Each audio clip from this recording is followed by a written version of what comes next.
आशा ये कि हम नहीं आएंगे बार बार, बाहें गले में डाल के हम रोले जार जार, आँखों से फिर ये प्यार की बरसात हो न हो,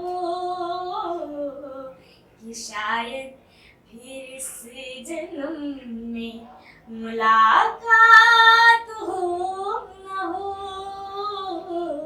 लग जा गले। अस्सलामुअलैकुम, मैं हूं आपकी होस्ट अलीशा खान। आप देख रहे हैं हमारा YouTube channel Pakistan time news. मैं अपनी नौजवान नस्ल को आगे बढ़ाने के लिए लेकर आई हूं एक प्लेटफॉर्म जिस पे आप अपनी बेहतरीन आवाज़ को पूरी दुनिया में फैला सकते हैं। बहुत जल्द शुरू कर रहे हैं हम एक प्रोग्राम जिसका नाम है हर तान है दीपक, देखना ना भूलें।